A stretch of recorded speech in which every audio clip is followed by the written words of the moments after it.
आज हम एक्सप्लेन करने वाले हैं एक अमेरिकन थ्रिलर मूवी के बारे में, जिसमें एक अमीर बंदे को किसी सुपरमार्केट में एक बहुत ही सुंदर लड़की मिलती है और वो उसकी हेल्प करते हुए उसे लिफ्ट दे देता है।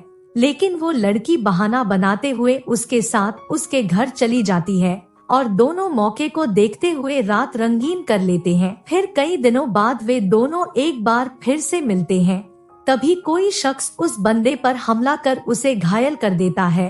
तो इस बार वो लड़की उसकी हेल्प करते हुए मरहम पट्टी करवा कर उसे घर छोड़ने जाती है और उसकी सेवा करने के लिए उसके घर में ही शिफ्ट हो जाती है। कुछ दिन रंग रलिया मनाने के बाद उस बंदे को पता चलता है कि वो लड़की एक ठग है जो अमीरों को लूटने का काम किया करती थी, लेकिन वो घायल होने की वजह से कुछ नहीं कर सकता था। इसके बाद क्या होता है और क्या वो उस लड़की के चुंगल से निकल पाएगा, ये देखेंगे हम आज की इस वीडियो में। आगे हम आपको इस वीडियो में मूवी का नाम भी बताएंगे। उससे पहले अगर आप चैनल पर नए हैं तो जल्दी से चैनल को सब्सक्राइब कर ले। तो चलिए शुरू करते हैं। मूवी के शुरू में एक आदमी को दिखाते हैं जो एक सुपरमार्केट में कुछ सामान खरीदने आता है। इसका नाम क्रिश होता है। क्रिश को वहाँ एक ब्यूटीफुल लड़की मिलती है। वो लड़की क्रिश से कहती है कि मैं वाइन लेने आई हूँ और मुझे समझ में नहीं आ रहा है कि कौन सी लूं, क्या तुम इसमें मेरी हेल्प कर सकते हो? तो क्रिश वाइन चूज करने में उसकी हेल्प करता है। उस लड़की का नाम स्काई होता है। वाइन लेने के बाद स्काई वहाँ से चली जाती है। थोड़ी देर के बाद जब क्रिश स्टोर से बाहर आता है तब स्काई वहाँ खड़ी टैक्सी का वेट कर रही होती है। कोई टैक्सी नहीं मिलने पर क्रिश उसे अपने साथ चलने को कहता है तो वो उसके साथ चलने को तैयार हो जाती है। फिर जब वे दोनों स्काई के अपार्टमेंट पर पहुंचते हैं तब स्काई उसे बताती है कि मैं अपनी एक फ्रेंड के साथ यहाँ रहती हूँ, लेकिन आज हम दोनों में झगड़ा हो गया है, इसलिए मैं अपने घर नहीं जाना चाहती। तो क्रिश उसे कहता है कि अगर तुम्हें कोई प्रॉब्लम ना हो तो तुम आज रात मेरे घर चल सकती हो। तब स्काई उसे तुरंत हाँ कह देती है और दोनों क्रिश के घर चले जाते हैं। क्रिश का घर बहुत ही शानदार होता है। स्काई ने इतना बड़ा घर पहले कभी नहीं देखा था। इसके बाद वे दोनों काफी देर तक बातें करते रहते हैं और बातें करते हुए दोनों के बीच इंटीमेशन की इच्छा होने लगती है, जिसके बाद दोनों इंटीमेट भी हो जाते हैं। फिर अगली सुबह स्काई वापस अपने अपार्टमेंट में चली जाती है। दूसरी तरफ क्रिश अपने घर पर बैठा अपनी फैमिली के बारे में सोच रहा होता है, क्योंकि उसकी वाइफ से उसका डिवोर्स होने वाला था और उसकी वाइफ उसकी बेटी के साथ अलग रहती थी। आगे हम देखते हैं कि एक दिन क्रिश ड्रिंक करने के लिए एक रेस्टोरेंट में जाता है तो उसे वहाँ स्काई मिलती है। वो वहाँ पर वेट्रेस का काम करती थी। फिर वे दोनों कुछ देर बातें करते हैं। इसके बाद जब वे रेस्टोरेंट के बाहर जाते हैं तो वहाँ एक आदमी क्रिश की कार को चुराने की कोशिश कर रहा होता है। जब क्रिश उसे रोकता है तो वो क्रिश पर ही हमला कर देता है और एक रोड से क्रिश की टांग तोड़ देता है। क्रिश को जख्मी देख वो वहाँ से भाग जाता है, जिसके बाद स्काई हॉस्पिटल में उसका ट्रीटमेंट करवाती है और फिर उसे उसके घर पर छोड़ने चली जाती है। अब क्रिश के पैर में फ्रैक्चर होने की वजह से वो अपने पैरों पर चल नहीं पा रहा था, तो स्काई उसकी केयर करने के लिए वहीं रुकने का फैसला करती है। जिसके बाद क्रिश स्काई को घर के सारे पासवर्ड बता देता है और उसे कहता है कि तुम अपना सामान यहीं पर ले आओ और कुछ दिन यहीं रहो। फिर स्काई अपना सामान लेने अपने अपार्टमेंट में जाती है। जब वो वहाँ से जाने की तैयारी कर रही होती है तो उसकी रूममेट लीजा रोते हुए उसे कहती है कि मैं तुम्हारे बिना अकेली नहीं रह पाऊंगी। तब स्काई लीजा को कंफर्ट देती है और उसे शांत करती है, जिसके बाद स्काई क्रिश के घर में शिफ्ट हो जाती है। वे दोनों एक दूसरे के साथ काफी खुश थे और अपनी लाइफ को एंजॉय कर रहे थे। फिर कुछ दिनों बाद जब एक दिन स्काई का लैंडलॉर्ड रोनाल्डो लीजा से रेंट लेने आता है तब रूम में लीजा की बॉडी पड़ी हुई होती है, जिसके बाद वो पुलिस को इस बारे में सूचना देता है। वो पुलिस को बताता है कि लीजा ने सुसाइड किया है क्योंकि इसकी रूममेट स्काई इसे छोड़कर चली गई थी। तब पुलिस ऑफिसर उसे बताता है कि हमारे डेटाबेस में स्काई नाम की कोई लड़की है ही नहीं। ये बात सुनकर रोनाल्डो शॉक हो जाता है। दूसरी तरफ स्काई जब नहा रही होती है तब क्रिश उसके बैग की तलाशी लेता है जिसमें उसे लीजा की एक फोटो मिलती है। तभी स्काई वॉशरूम से बाहर आ जाती है और वो क्रिश को तलाशी लेते देख लेती है, लेकिन वो इस बात पर एतराज नहीं करती और अपना टॉवल उतारकर उसके ऊपर फेंक देती है और उसके साथ पलंग तोड़ करने लगती है।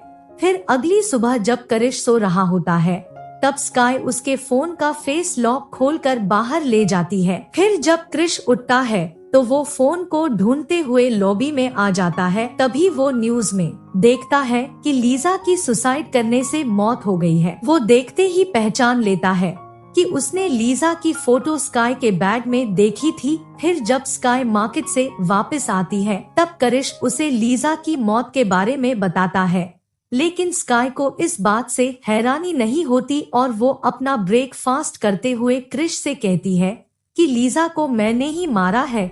उसकी बात सुनकर क्रिश शॉक हो जाता है। इसके बाद स्काई उसे बताती है कि मैंने लीजा से दोस्ती इसलिए की थी क्योंकि मैं तुम पर नजर रखना चाहती थी और तुम्हारा घर लीजा के अपार्टमेंट के बिल्कुल सामने था। दरअसल स्काई टेलीस्कोप से क्रिश पर नजर रखती थी जिससे उसे पता लगा कि क्रिश काफी अमीर है और अपने घर में अकेला ही रहता है। वो बताती है कि अब लीजा मेरे किसी काम की नहीं थी और बार बार मुझे फोन कर परेशान कर रही थी, तो मैंने उसका काम तमाम कर दिया। स्काई की बातें सुनकर क्रिश काफी हैरान हो जाता है। वो स्काई को घर से चले जाने के लिए कहता है, लेकिन स्काई उसे इग्नोर करते हुए उस पर हंसने लगती है। अब तक क्रिश समझ चुका था कि वो फंस गया है, इसलिए वो वहाँ से भागने की कोशिश करता है, लेकिन क्रिश का फोन स्काई के पास था तो वो घर के सभी दरवाजे लॉक कर देती है, जिसके बाद स्काई इलेक्ट्रिक शॉक देकर उसे बेहोश कर देती है। दूसरी तरफ रोनाल्डो जब अपने अपार्टमेंट की सफाई करने जाता है तो उसे वहाँ वही टेलीस्कोप मिलती है जिससे स्काई क्रिश पर नजर रखती थी। जब रोनाल्डो उसमें से झांक कर देखता है तो वो क्रिश के घर पर स्काई को देखकर शॉक हो जाता है। फ्रेंड्स, इस फिल्म का नाम है शैटर्ड और ये 2022 में रिलीज हुई थी। आगे हम देखते हैं कि जब स्काई घर से बाहर जाती है तो पीछे से रोनाल्डो खिड़की तोड़कर घर में घुस जाता है। घर में तोड़फोड़ होने से स्काई के पास सिक्योरिटी अलर्ट चला जाता है और वो कैमरे से रोनाल्डो को घर में घुसते देख लेती है। इधर रोनाल्डो क्रिश की हेल्प करने की बजाय उसकी प्रॉपर्टी के बारे में बातें करने लगता है।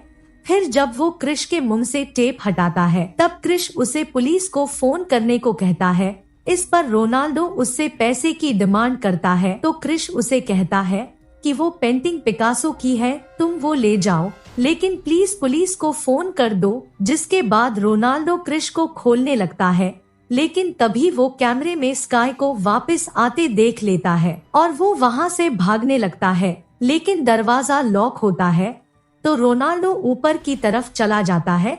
स्काई भी तलवार लेकर उसके पीछे चली जाती है और उसे ढूंढकर तलवार से मार देती है। पीछे से क्रिश किसी तरह अपने आप को खोलकर घर से बाहर निकल जाता है और बाहर खड़ी एक बाइक लेकर वहां से भाग निकलता है। फिर कुछ दूर जाने पर बाइक एक पत्थर से टकरा जाती है और क्रिश लुढ़कते हुए एक कार के सामने जा गिरता है। तब कार चला रहा बंदा क्रिश की मदद करता है। फिर जब थोड़ी देर बाद कार रुकती है तो उसके सामने स्काई खड़ी होती है।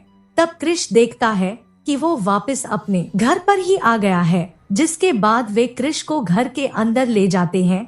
वो आदमी क्रिश को बताता है कि वो स्काई का स्टेप फादर है और उसी ने स्काई को अमीरों को लूटना सिखाया है। इसके बाद स्काई क्रिश से कहती है कि हमें बैंक से तुम्हारे सारे बॉन्ड्स निकालने के लिए तुम्हारे फिंगरप्रिंट की जरूरत है और फिर वे दोनों मिलकर क्रिश का अंगूठा ही काट लेते हैं। तभी क्रिश की वाइफ और बेटी उससे मिलने वहां आ जाते हैं तो वे उन दोनों को भी क्रिश के साथ एक कमरे में बंद कर देते हैं। क्रिश उनसे मिलकर बहुत इमोशनल हो जाता है।